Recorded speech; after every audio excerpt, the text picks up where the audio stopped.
noite, galera. Tudo bom?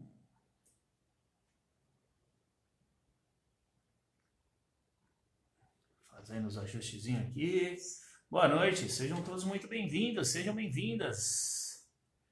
Boa noite, André. Sempre junto aqui, primo. Obrigado. Show de bola, muito feliz. Sejam todos muito bem-vindos, sejam bem-vindas. Mais uma live P360. Hoje vamos falar de crenças limitantes. Ai, ai, ai. Hoje vai dar pano pra manga, hein?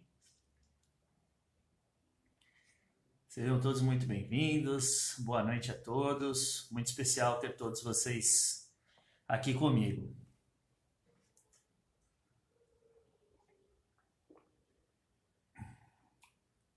Hoje não teve musiquinha, hoje eu esqueci de colocar a nossa playlist para rodar com musiquinha. E hoje eu tinha pensado em colocar a música do Van Halen, que é o Ed Van Halen se partiu para o plano superior hoje. Boa noite, José Roberto. Boa noite, galera. Bom, sejam todos muito bem-vindos, sejam bem-vindas.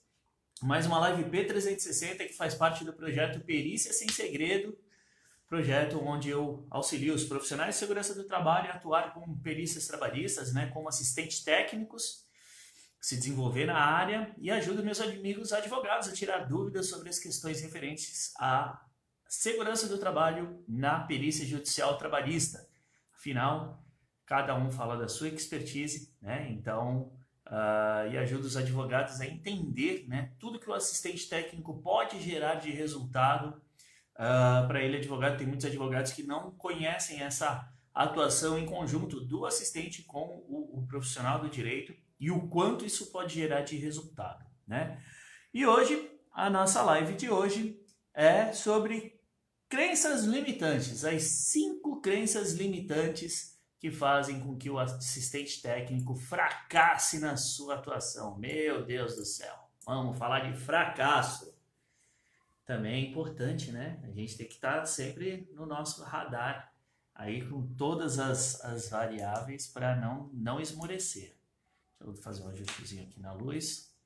Então, uma boa noite a todos, né? Bom, vamos começar pelo começo, né? É bom isso, né? Então, o que é crença, né? Crença é uma espécie de desculpa, é crença limitante, né? Existem vários tipos de crença, crença limitante. É como se fossem desculpas que nós utilizamos para não fazermos aquilo que deve ser feito, e isto, em geral, nos mantém na zona de conforto, na zona de segurança e faz com que a gente não saia do lugar, né? Então, eu não veu fazer uma atividade, eu não vou fazer um prato diferente na cozinha porque é difícil. Eu nem estudei, nem sei se é difícil ou não, eu nunca tentei assim, me mantenho naquela zona ali de que é difícil e não faço, né? Vou citar alguns exemplos aqui, tá, galera? Então, assim, é tarde demais para fazer isso. Nossa, eu já tenho 46 anos, eu já tenho 40 anos, é tarde demais para começar. E aí você não começa, não muda, não faz algo diferente na vida, passa a vida inteira fazendo a mesma coisa, porque acha que é tarde demais. Não existe o tarde demais, né? Tarde demais é aqui, ó, tá aqui, ó, na nossa cabeça. Não é incomum saírem exemplos aí, às vezes nas redes sociais, em jornais até, né, de pessoas com 70 anos cursando uma universidade, um curso universitário, né, com 60, 70, 80 anos realizando os seus sonhos, né? Então nunca é tarde demais. Tarde demais é uma crença que nos limita a fazer algo por achar que já era, né? Eu tenho 44 anos. Há 3 anos atrás, eu saí da empresa onde eu trabalhava e decidi que eu ia atuar por conta própria. Depois dos 40 anos, eu resolvi abrir uma empresa. E tô aí, tô lutando, tô batalhando e tô muito feliz, né? Então, não existe isso que é tarde demais, né? Não sei por onde começar. Por isso, eu não dou o primeiro passo. não saber por onde começar não pode ser um motivo para você ficar parado, né? Você tem que buscar por onde começar. E começar, isso que é o mais importante, começar. Não é esperar ficar tudo pronto para você fazer. Porque às vezes o tudo pronto não chega, né? Principalmente quando a gente está falando de atividade profissional. A gente nunca está pronto 100%, sempre tem alguma coisa para melhorar. Então, eu não saber por onde começar não é um motivo. Eu preciso começar, nem que não seja pelo melhor passo, mas eu não posso deixar com que isso me paralise, né? Eu não tenho capacidade para fazer. Eu não tenho capacidade para fazer. E por que as pessoas pensam assim, né? Muitas vezes é porque elas nunca fizeram. Mas não significa que elas não podem fazer, que elas não conseguem fazer. Significa apenas que é algo novo, né? E isso às vezes faz com que você deixe passar oportunidades e ótimas oportunidades, né? Oportunidades de novas atividades profissionais, de vagas, de novas atividades aí na vida, oportunidades em geral na vida, né? Tem um ditado muito antigo que diz que tem que aproveitar, porque o cavalo selado não passa duas vezes na nossa frente, né? Então, às vezes, passa a oportunidade e a gente não aproveita porque acha que não tem capacidade. Ó, tá tudo aqui dentro, né? E a última que eu queria deixar de exemplo é que não vale a pena. Dá muito trabalho. Ou seja, a preguiça toma conta do sujeito, né? Trabalho, gente, é a base da vida, né? Trabalho é recompensador, trabalho é gratificante, trabalho é o que nos coloca para frente, é uma das coisas, pelo menos, que me motiva, é realizar o trabalho que eu realizo. É algo que me faz, me propicia, né? Coisas que sem o trabalho eu não vou ter. Então, você achar que não vale a pena porque dá muito trabalho ou requer muito esforço, e pior que às vezes você nem sabe se é isso realmente, mas simplesmente deixa isso entrar na cabeça e vai embora, né? E isso faz com que você não saia do lugar, tá? Então, em geral, as crenças limitantes, né, são formas de pensar, são pensamentos que fazem com que a gente acabe procrastinando, né? E não fazendo aquilo que a gente tem que fazer, não fazendo aquilo que deve ser feito, né? É aquilo, a pessoa está insatisfeita no trabalho dela, trabalha lá, sei lá, 10 anos no mesmo lugar, está insatisfeita, mas por conta das crenças limitantes, procrastina, né? Buscar algo novo. E aí fica ali a vida inteira fazendo a mesma coisa, insatisfeito, infeliz, às vezes depressivo, né? Indo trabalhar só por ir e não desenvolvendo todo o seu potencial, não utilizando a cabeça, todo o potencial que ela tem. Então, em geral, as crenças limitantes trazem junto de si a procrastinação, tá? E algumas dessas crenças, essas são as crenças gerais, tá, gente? Essas são as crenças mais comuns, né? E na nossa atividade aí, né, que eu sempre comento, da assistência pericial, eu vejo algumas crenças, alguns profissionais tendo algumas crenças limitantes, e por isso que eu resolvi fazer essa live hoje, porque eu tenho recebido alguns relatos, alguns comentários, e tenho visto que a galera tá tendo algumas crenças limitantes, né? E isso faz com que as pessoas deixem passar oportunidades, faz com que as pessoas fiquem paralisadas no tempo, né? Faz com que as pessoas não se desenvolvam, faz com que as pessoas não busquem a excelência, se conformem, né? Com algo que talvez não seja aquilo que ela realmente almeja. Ou, tá bom assim mesmo. Tá tudo bem, dá para viver assim, tudo bem. Se está tudo bem para você, tá bom, não tem problema nenhum, né? Agora, isso impede com que você suba de nível, tá? Então, por isso que a gente quis falar sobre crenças limitantes, né? Que vou trazer aqui para vocês 5 crenças limitantes que fazem com que o assistente técnico, o profissional que trabalha na assistência pericial, não tenha sucesso, que ele fracasse, que ele literalmente afunde, tá? Então, vamos lá. Então, a ideia da live é essa, é trazer esta visão para vocês de algumas coisas que é muito comum dentro do meio da perícia trabalhista, tá? São coisas que as pessoas acreditam, mas que nem por isso são verdades. São apenas crenças, algo imaginário, ok? Vamos para a primeira. Não tem uma ordem definida, tá? Foi a ordem que eu fui escrevendo, ok? Então, tenho experiência, então eu não preciso me especializar para atuar na assistência pericial. Alguém já escutou um profissional falar sobre isso? Ou pensar desse jeito? Conhece alguém que pensa desse jeito? Eu tenho experiência, então eu não preciso me especializar para trabalhar com perícia. É só chegar e ir lá fazer, tá tudo certo. Eu já escutei profissionais falarem isso. Confesso que eu já escutei. Tá? Eu, quando comecei na área de perícias há 10 anos atrás, eu não tinha muita experiência na área de segurança. Né? A minha experiência na área de segurança era de 3 anos ali que eu vinha atuando na área de segurança. E então não foi o meu caso, esta crença eu não tive, porque eu não tinha essa experiência. Mas eu já escutei muita gente falando isso. E o que esse tipo de crença traz pra gente? Quais as consequências de eu ter esse tipo de crença? Vamos lá. Uma delas, ter uma atuação inócua na perícia, uma atuação morna. Né? Aquilo que é morno, ninguém gosta daquilo que é morno. Né? Você vai tomar um café morno, você não gosta. Né? Se você vai tomar um suco morno, você não gosta também. Você gosta daquilo que ou é quente ou é frio. Eu não sou muito, né? Não sou muito de meio termo, não. E o Jackson está comentando aqui no Instagram, sim.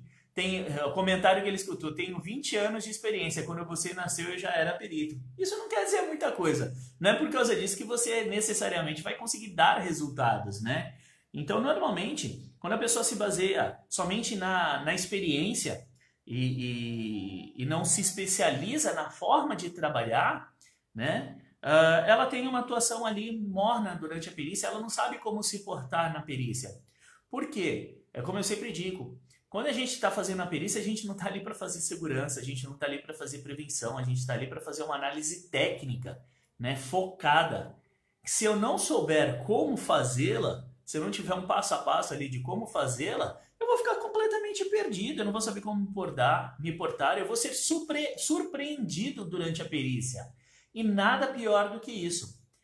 Agora, o contrário também é verdade, né? Quando eu me capacito, eu me preparo, eu adquiro conhecimento, durante a perícia eu tenho uma atuação elevada, uma atuação quente, uma atuação combativa no bom sentido, tá, gente? Eu sei como me portar, o que falar, quando falar, e eu surpreendo, ao invés de ser surpreendido, eu surpreendo. Eu vou citar para vocês um exemplo de uma perícia que aconteceu recentemente, onde a gente estava analisando o caso e o ex-funcionário trabalhava ali dentro de uma área operacional, porém ele não trabalhava todo o período dentro da área operacional, ele tinha quase metade do dia dele fora da área operacional, fazendo permissão de trabalho seguro, indo em almoxarifado, pegar a peça num lado, falar com o outro, enfim, durante o dia ele fazia uma série de atividades que metade do tempo ele permanecia fora da área operacional e metade do tempo dentro da área operacional. E a gente fazendo a perícia e o perito avaliando o ruído, ele avaliou fora da área operacional, deu bem abaixo do limite de tolerância. E ele avaliou dentro da área operacional e deu cerca de 87 decibéis e pouco. E quando a gente vai fazer a análise, quando dá um número fracionado, a gente sempre arredonda para o valor superior seguinte, né? Então, a análise deveria ser feita com 88 decibéis. 88 decibéis, a pessoa pode ficar exposta sem proteção, né? Sem dar o direito à periculosidade, não sem proteção, porque tem um nível de ação, mas não enseja a periculosidade para atuação de até 4 horas e meia de exposição. E ele trabalhava 8 horas. E se ele ficava metade do tempo fora da área operacional, ele só estava exposto ao ruído de 88 decibéis durante 4 horas, ou seja, abaixo do limite de tolerância, de 4 horas e meia. E no meio da perícia eu fui vendo a situação, fui analisando e aí eu cheguei e coloquei para o perito. Eu falei, doutor, mas o senhor vai considerar o valor da área operacional para todo o período? Eu falei, mas ele não trabalha todo o período dentro da área operacional. Ele permanece uma grande parte do período aqui fora. Né? O senhor não vai considerar isso? Inclusive, a gente tinha ido, né, fazer a visita em campo, próximo do horário do final do horário do almoço. Nós demoramos quase 1 hora para achar uma equipe para servir de paradigma, né? Realizando as atividades assim como o ex-funcionário realizava. E aí eu até citei, eu falei, essa demora que a gente está tendo para achar alguém trabalhando corrobora aquilo que a gente tinha falado, comentado, né? De que a pessoa não permanece 8 horas dentro da área operacional, então não pode considerar. O perito não esperava por isso. E ele foi fazer, ele já tinha feito outras perícias nesses locais, tinha sido acompanhado por outros profissionais e nunca ninguém tinha levantado essa questão para ele. Ele falou, nunca ninguém me falou isso.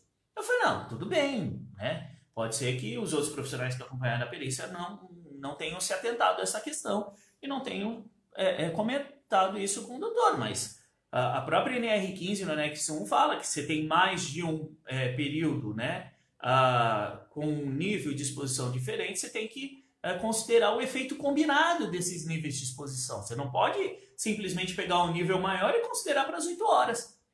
Ele, não, eu vou ver como é que é isso e tal.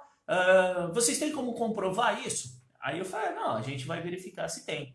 E aí a empresa tem um relatório de produtividade, né? Então comprova justamente esse 50% do período de que o ex-funcionário não ficava na área operacional. Então quando você não está preparado, você não é capaz de se atentar a esse tipo de situação, por mais experiência que você tenha. É como eu costumo dizer, né?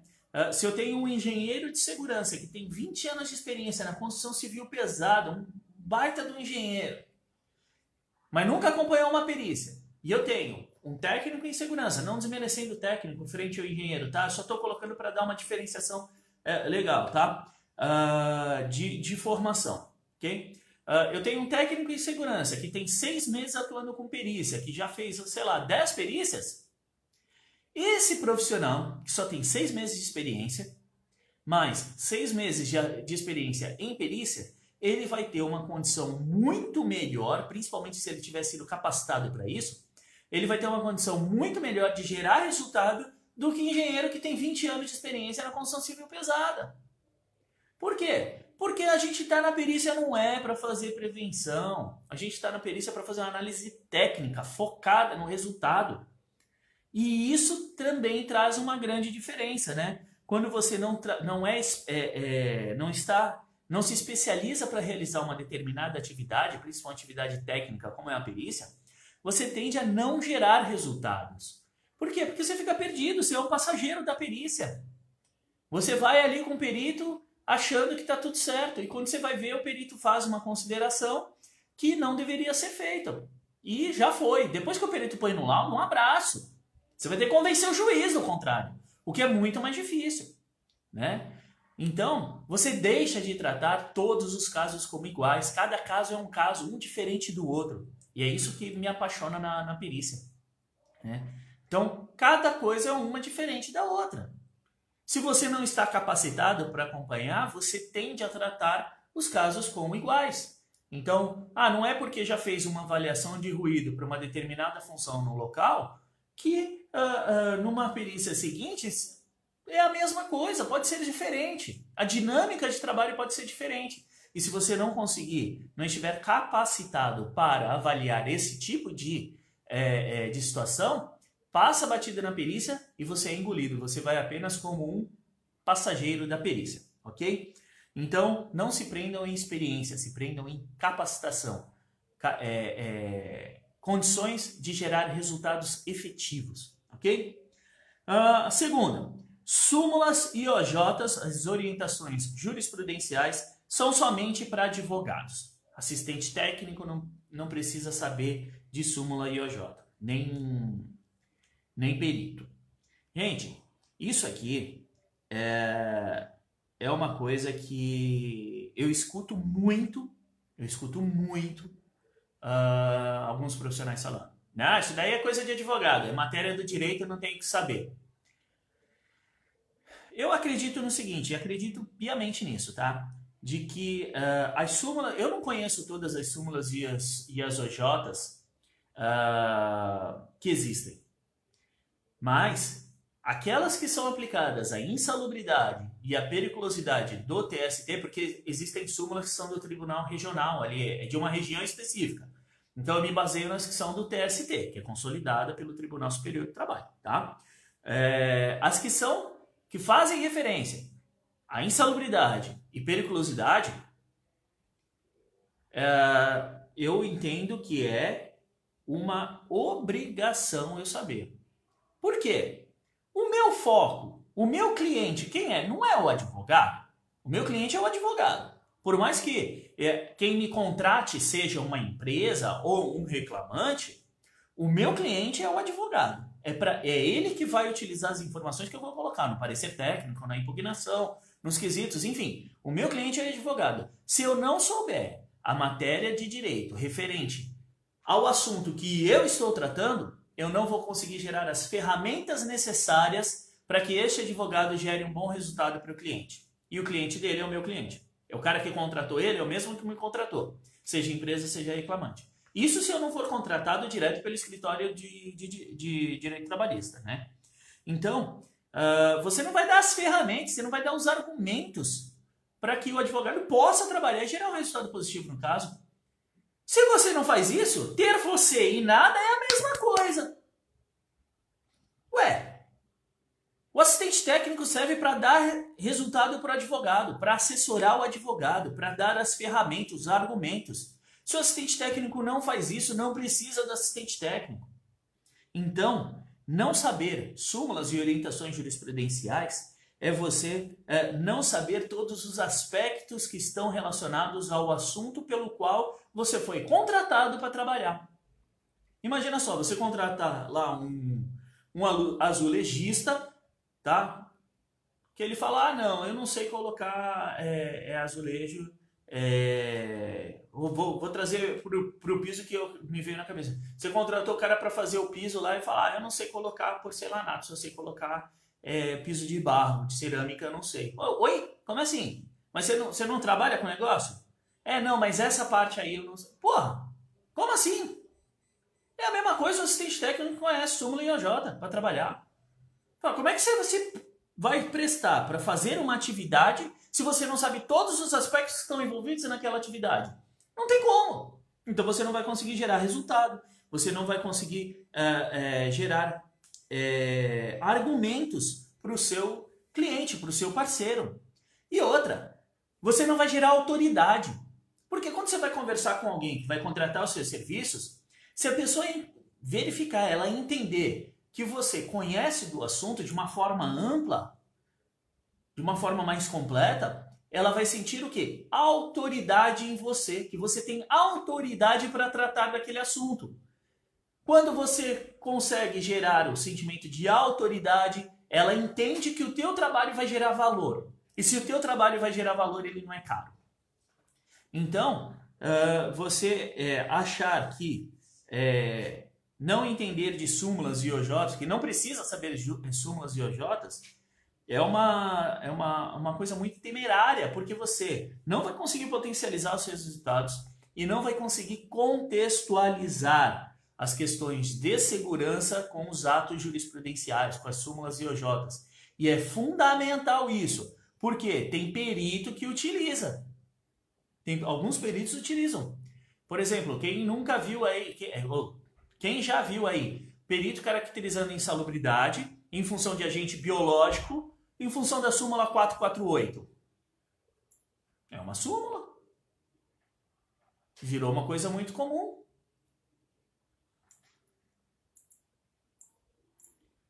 Periculosidade em edifícios verticais em função da súmula 385.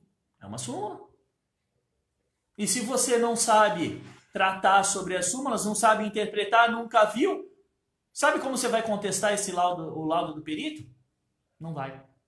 Então você não vai dar ferramenta, você não vai dar argumento para o advogado, que é teu parceiro, trabalhar. Sabe quando ele vai te contratar de novo? Nunca. Por quê? Porque você não gerou solução para ele. Então, súmulas e OJs não são somente para advogados. Ok? Patrícia comentando que gostou da camiseta. Estou estreando hoje essa aqui, Patrícia. A gente está desenvolvendo algumas camisetas aí. Vai ser bem legal. Depois a gente disponibiliza para a galera. Vamos lá. O juiz só considera o laudo do perito. Não lê o parecer técnico ou não lê a impugnação. Gente, isso é uma das mais antigas. A primeira coisa que eu escutei quando eu fui trabalhar com perícia foi isso. E eu acreditei nisso, eu não sabia, não tinha experiência. Mas aí eu fui conversar com os advogados, falei, pô, né, eu tô fazendo as perícias aqui e me falaram que, cara, o juiz não lê o laudo, né, não lê a impugnação, nada disso. Vale a pena a gente focar esforço nisso, né, a gente tá tentando desenvolver uma melhor forma de gerar resultados pro setor na época. E eles falaram, Wagner, você é balela. O juiz lê. Outro dia eu vi a Thaís até que viu, ela estava comentando comigo agora há pouco, que ela viu uma live de um juiz e aí comentaram de que juiz não lê contestação. Aí ele falou, é mesmo? Experimenta deixar em branco. Se você acha que não lê, por que você apresenta? Deixa em branco, vê o que acontece. E aí a pessoa engoliu seco, né? Cara, isso é desculpa, tá? Para quem não quer fazer. E outra, você não pode acreditar em tudo aquilo que você escuta. Não acreditem em tudo que vocês escutam. Se alguém chegar e falar, o juiz não lê, minhas impugnações, meus laudos, nunca leu meus pareceres, nunca dá em nada. Fala para a pessoa assim, ó, você já parou para pensar que talvez o problema não seja o juiz e seja a impugnação que você colocou? A Patrícia, que está com a gente aqui no Instagram, ela faz parte dos cursos Expert em Perícia e Expert em Impugnação. E ela compartilhou essa semana com o pessoal do grupo uma impugnação que ela fez, que a perita mudou o laudo. Ela não esperou nem o juiz mandar. A impugnação foi tão bem feita que se fosse parar no juiz, o juiz ia cair em cima da perícia. Então a própria perita mudou o laudo dela, a conclusão do laudo.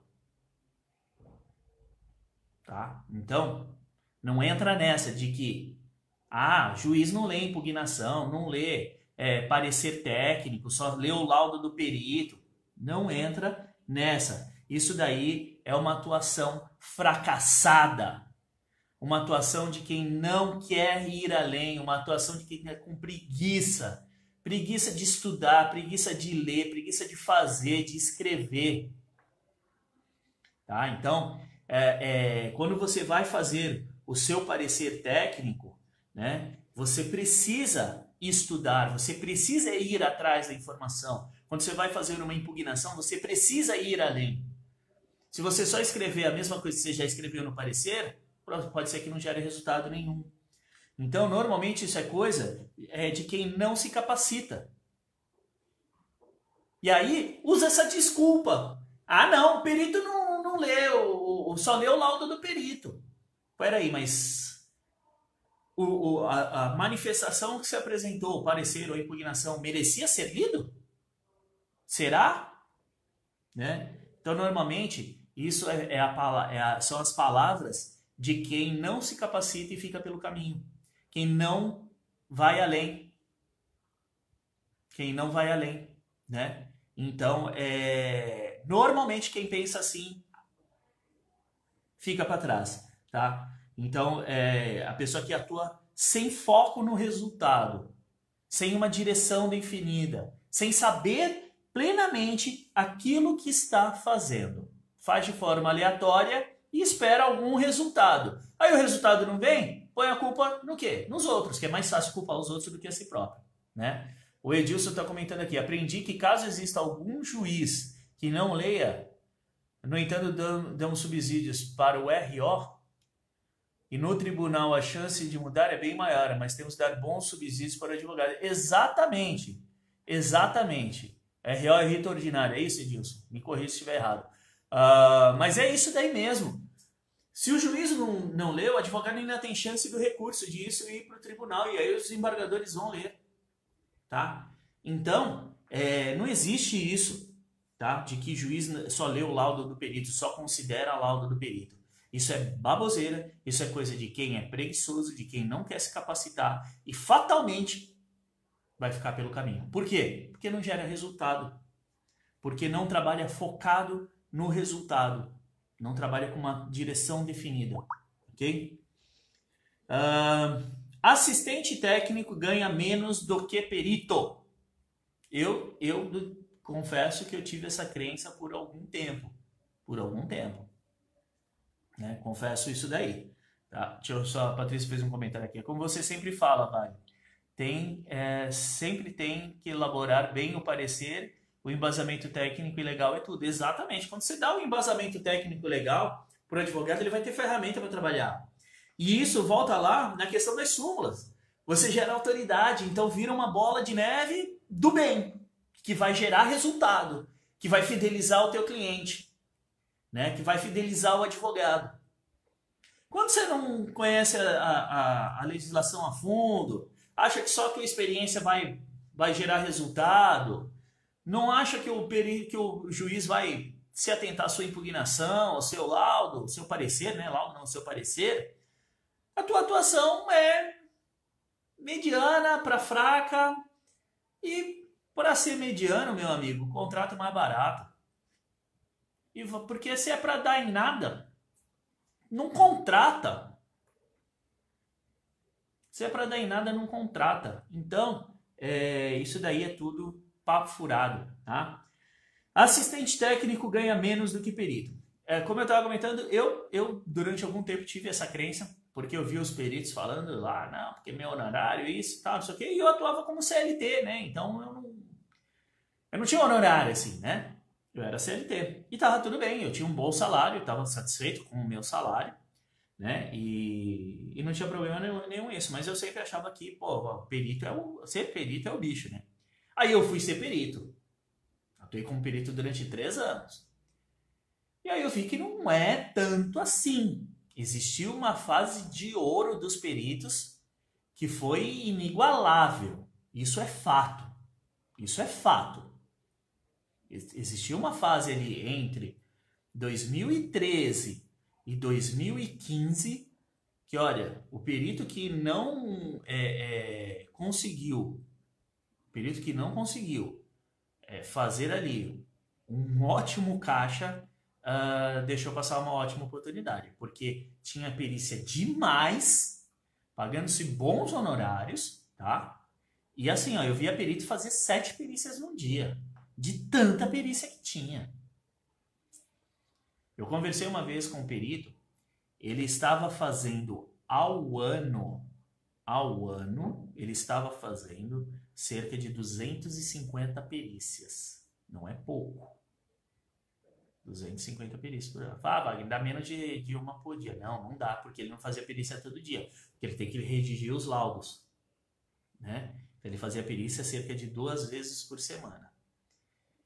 E você pega aí um honorário de baixo, de R$300, é um bom dinheiro, né? E não era só um ano. Então, quem não aproveitou, um abraço. Isso daí não volta mais, tá? E hoje em dia a realidade é completamente diferente. E por que muita gente pensa dessa forma, né? Porque durante muito tempo O mercado de assistência pericial ficou na mão de quem? Dos peritos. Né? Ficou na mão dos peritos. O cara que é perito, no dia seguinte, trabalha como assistente. Por quê? Porque não tinha profissional capacitado para trabalhar como assistente. Isso não é ensinado em lugar nenhum. Nos cursos técnicos, cursos de formação, seja de engenheiro, de técnico, de tecnólogo, isso não é ensinado. Ser assistente técnico. Nem nos cursos de perícia que tem no mercado. Eu sei, eu já fiz um curso desses. Eu tenho alunos que já fizeram diversos cursos desses. Tem aluno que já fez 2, 3 cursos desses que existem no mercado. E o curso é voltado para a atuação de quem? Perito. Fala sobre assistente técnico. Mas ele é focado no perito. E sabe por que eu sei a diferença dos cursos? Porque eu já fiz lá e porque o meu é só focado no assistente. Mas eu não estou aqui para falar do curso hoje. Tá? Então, o perito e o assistente, depois da alteração do Código do Processo Civil, que foi feita em 2015, eles passaram a ter o mesmo nível de relevância. Ó, o Renan está comentando aqui. Conheci um perito que fazia em média 60 perícias no mês. É isso aí. Aí, ó. É isso aí. Então, os dois têm o mesmo nível de relevância depois da alteração do Código do Processo Civil. Em 2015, depois dessa alteração, o assistente técnico ganhou destaque. Por quê? Porque ele foi abordado de uma forma muito explícita no código. Tá? Então, os dois têm o mesmo nível de relevância. O assistente técnico não é o foco da educação. Seja nos cursos regulares, né, de formação técnica, tecnólogo, engenheiro, seja lá o quê, seja nos cursos, na maioria dos cursos que existem na área de perícia. Por quê? Porque é focado no perito. Seja perito. Venha ser perito judicial. Transforme a sua carreira e seja perito. Ganhe muito dinheiro sendo perito. É sempre o perito. Aí depois vem o assistente técnico. Por quê? O curso é focado no perito. E aí, o que acontece? As pessoas não passam a não entender que são atividades diferentes. Por mais que eles tenham o mesmo nível de relevância, façam uma atividade muito parecida, atuam ali dentro do mesmo espectro, né, que é o processo judicial trabalhista, mas são atividades completamente diferentes. Fora que muita gente quer ter o status do quê? Perito. Eu sou perito. Enche o peito para falar. Primeiro que você não é perito, você está. Porque você só é perito no momento da perícia. Você não é funcionário da Justiça do Trabalho. Então já começa por aí. Né? Você não é perito. Você está perito da Justiça. Porque você não é funcionário da Justiça do Trabalho e registrado como perito. O assistente técnico, quando ele se propõe a fazer uma atividade comercial de assistente técnico, você é assistente técnico. Porque você se identifica dessa forma. O pessoal está comentando aqui. Fazer um monte sem qualidade para ser impugnado depois. Exatamente, ô Jackson. E o Arthur, conhece um perito que ganhou 750 mil em uma única perícia coletiva. Isso acontece mesmo, Arthur. Mas é um ponto totalmente fora da curva. Agora, saiba que, se teve assistente técnico neste processo, ele também não ganhou pouco dinheiro não, viu? Só para te dizer. Então é bem, tá? É bem ali, ok? Então assim, ó, muita gente vai atrás do status. Sabe o que você faz? Eu sou perito. Uau! Nossa!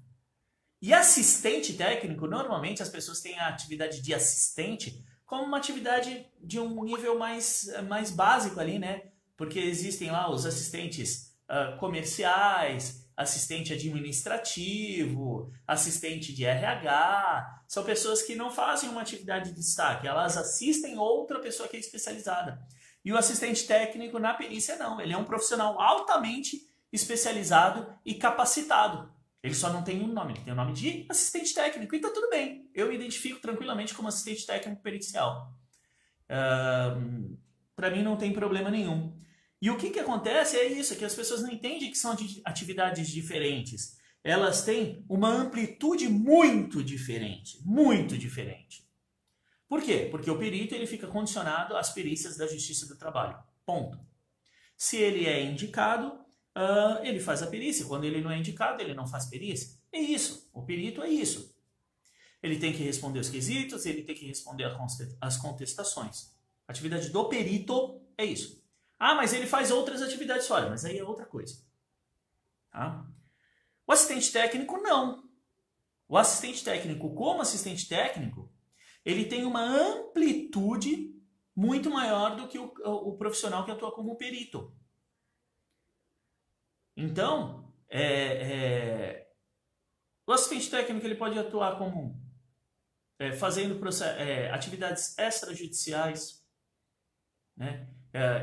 Esse mês eu atuei num caso que eu fiz uma perícia extrajudicial para a empresa, para levantar tudo que tinha de errado. No mês passado também. Então, são coisas que o perito não faz.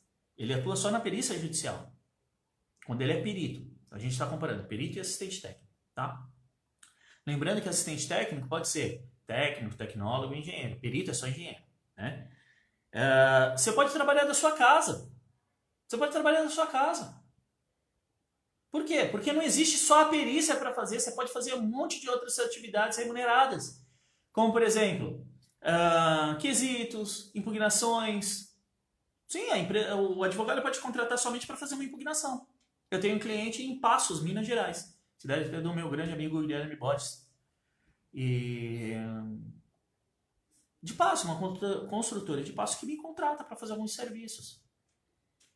Eu tenho um parceiro comercial no Mato Grosso. E eu tô aqui em Santos, litoral de São Paulo. Longe pra chuchu. Então, as pessoas que comparam os recebimentos, o ganho do perito e do assistente técnico, em geral, não sabe o que é ser um assistente técnico.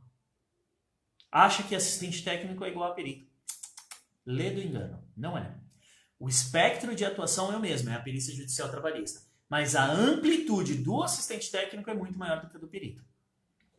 Então isso de que o perito ganha mais do que o assistente é completamente relativo. Ganha mais quando? Depois de 6 anos? Né? O assistente técnico pegar o valor que ele recebe de honorário e deixar investido durante 6 anos, ele vai receber mais do que o perito. Porque a diferença de honorários não é tão grande. Seja bem-vindo, meu irmão. Cuidando do seu sorriso. Show de bola tá aqui, obrigado. Fiquei felizão agora. Então, assim, as pessoas não sabem, não têm ideia do que é a atuação e comparam coisas que não têm comparação. Um honorário pericial de uma perícia comum vai girar na faixa de R$3.500, R$4.000. Do assistente técnico vai girar na faixa de R$2.000. Pega R$2.000 e investe durante 6 anos. Que é o tempo que um perito pode demorar para receber os seus honorários. Isso se não cair para assistência judiciária gratuita, que ele vai receber R$1.000.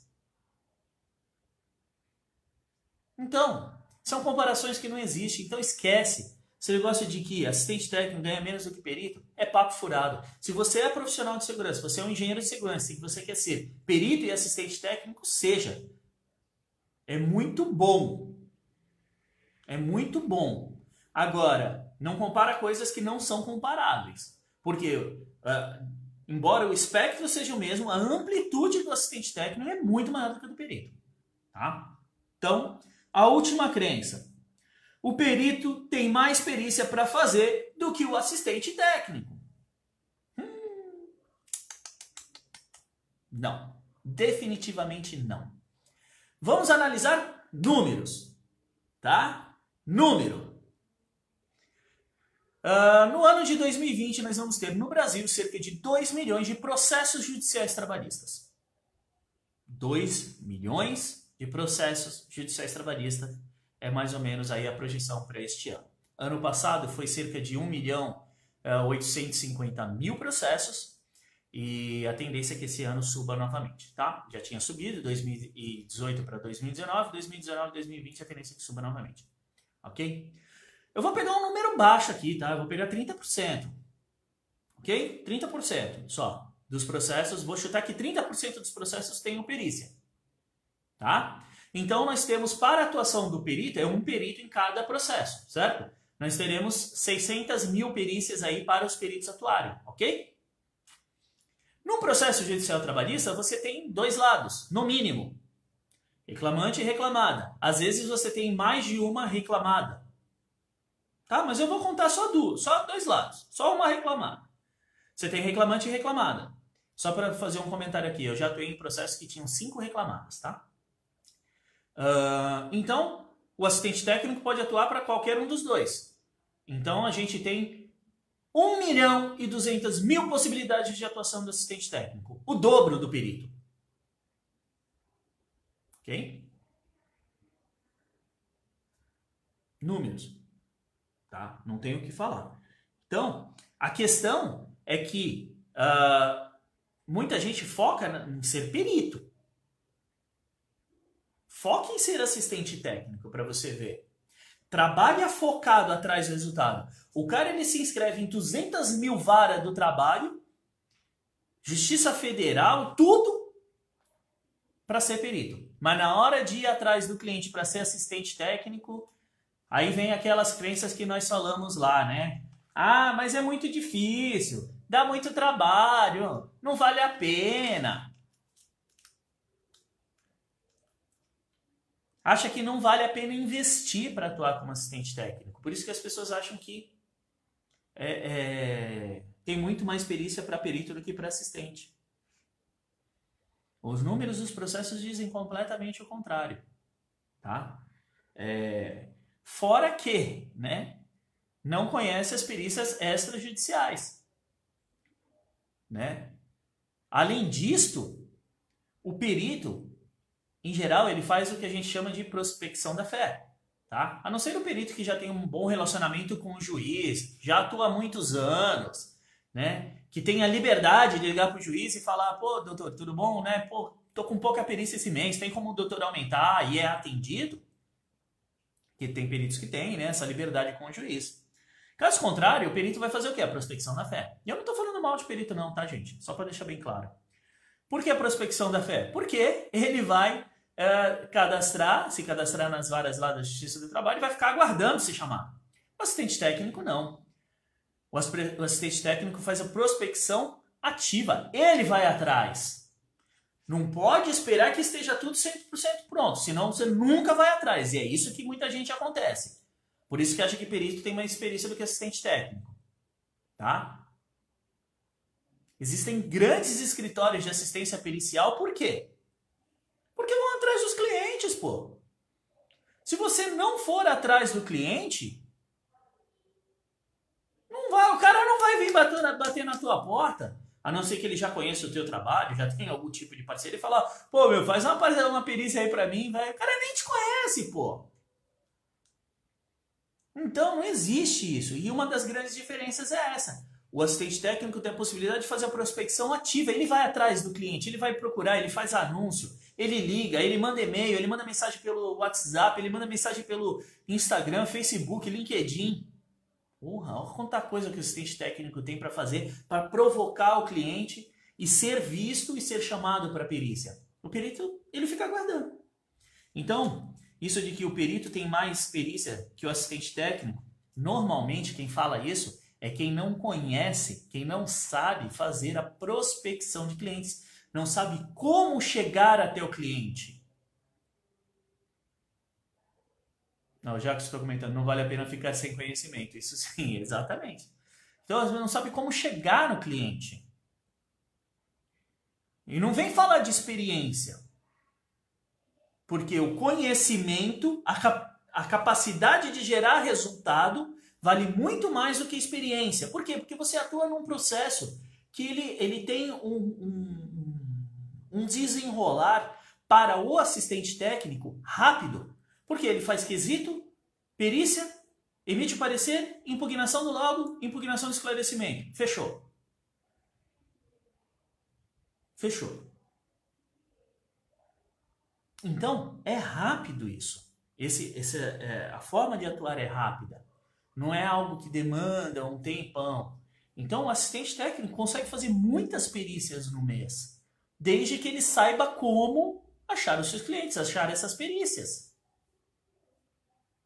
Então, é fundamental você saber isso. Agora, quem não sabe, se acomoda, é mais fácil você dizer que, ah, não, os peritos é que tem muita perícia para assistente técnico, quase não tem. E não conheço nenhum que conseguiu ser contratado por advogado. A Patrícia está aqui, acho que a Patrícia ainda está aqui com a gente no Instagram. A Patrícia, ela não conhecia a atividade de assistência técnica. Ela mora numa pequena cidade no interior de Santa Catarina. Ela não conhecia a atividade de assistência técnica. Ela fez o curso em junho, já começou a atuar, já fez mais de 10 perícias, menos de 3 meses. Eu tenho um aluno, o Leonardo, que também começou em junho.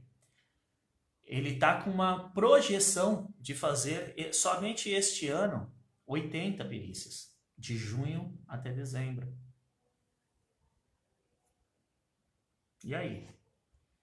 Será que tem mais para perito ou para assistente?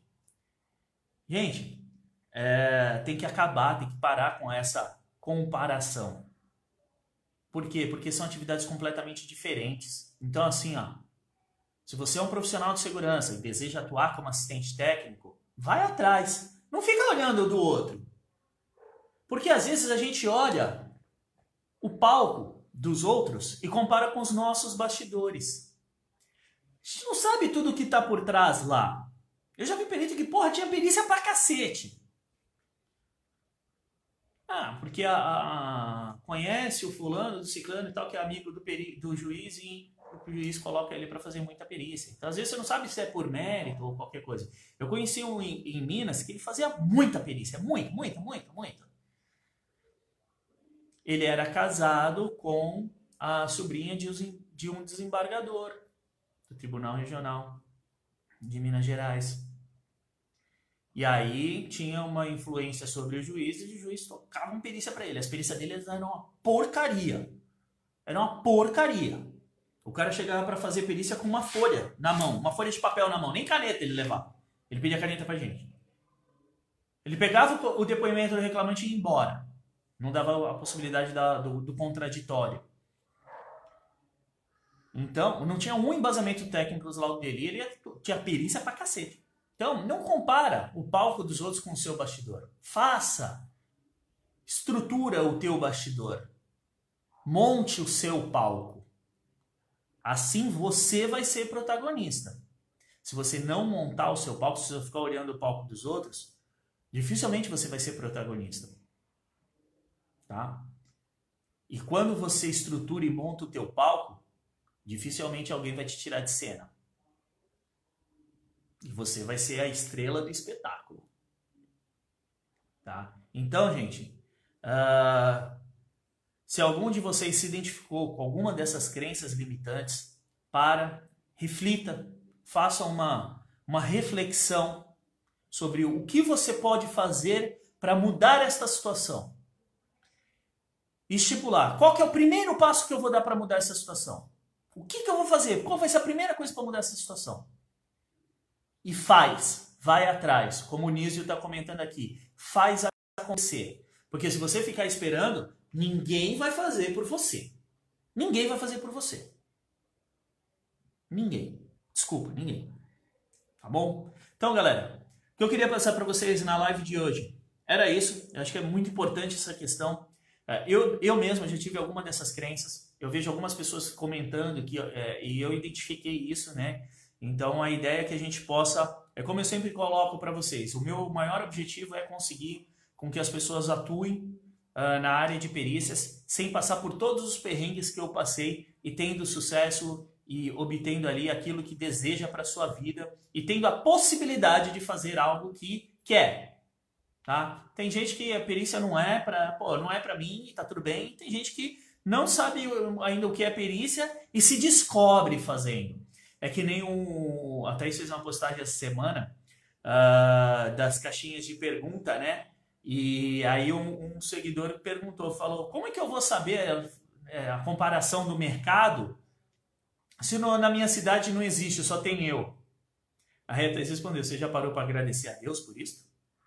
Porra, só tem um cara na cidade para fazer assistência. Ele tem o mercado inteiro na mão dele. Inteiro. É assim, mas minha cidade é pequena, será que tem? Tem supermercado na tua cidade? Tem padaria? Tem açougue? Tem restaurante? Tem funcionário registrado? Ou é todo mundo autônomo na cidade? Se tem empregado registrado, tenha certeza que existe a real possibilidade de precisarem de um assistente técnico. Tá bom? Ó, Graciliano também, ó, eu também não sabia que existia assistente técnico. Exatamente, Graciliano, porque durante muito tempo isso ficou somente na mão do perito, que ele fazia os dois lados, né? E aí a atuação não era combativa do perito. Por quê? Porque no dia seguinte ele estava atuando como perito, ele ia dar porrada no colega, que também ia estar atuando como assistente. Não que fizessem coisa errada, mas a atuação era muito mais branda. Agora, quando você atua como assistente mesmo, você não vai deixar o perito fazer o que ele quer na live. Na live, olha. Você não vai deixar o perito fazer o que ele quer na perícia. Você não vai ser simplesmente um passageiro da perícia. Você vai ser combativo, você vai ser criativo, você vai conseguir surpreender o perito com questionamentos que ele talvez não estivesse preparado para receber, como no caso que eu citei com vocês do limite de exposição, né? Que eu questionei ele, falou, pô, você vai considerar para toda a jornada algo que o cara só fica exposto metade do tempo? E ele, não, mas não nunca ninguém falou isso para mim na perícia aqui. Eu já fiz outras perícias aqui e nunca ninguém falou. Tá, mas eu tô falando agora. E é preparação, gente, é capacitação. Você não vai... O cara que quer ser médico, ele não vai ser médico sem estudar. O cara que quer ser dentista, e aqui tem o melhor que eu conheço,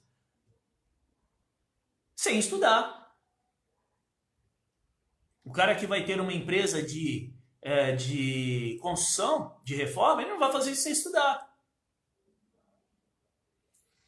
Ainda é pouco divulgado, o Arthur está comentando aqui. Exatamente, Arthur. Ainda é pouco divulgado. E o meu papel aqui, um dos meus papéis é esse, é difundir a realização desse tipo de atividade, porque pode ser uma ótima oportunidade para diversos profissionais, mesmo porque você pode ser técnico, tecnólogo, engenheiro, não importa. E isso fica na mão de um grupo fechado de pessoas, e eu não acho certo isso. E eu sofri muito no começo por isso, e eu não quero que os profissionais sofram como eu sofri. O meu papel é fazer com que as pessoas consigam excelência, consigam ter a possibilidade de fazer aquilo que elas querem, não simplesmente ficar ali fazendo algo por fazer, tá? Então é isso, galera. 57 minutos, vou encerrando. Quebrando paradigmas. A ideia é essa.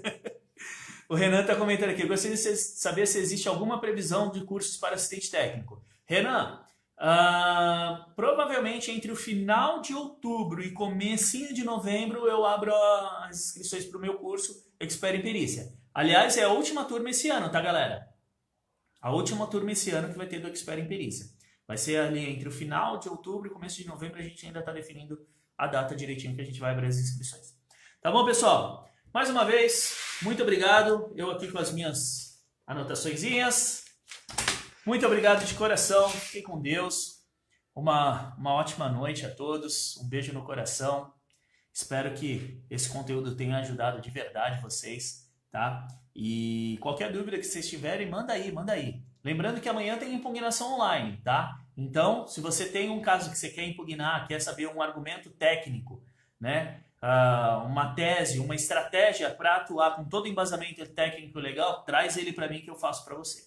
Tá bom? Beijo no coração, fiquem com Deus e vamos juntos, porque juntos nós vamos muito mais longe. Forte abraço!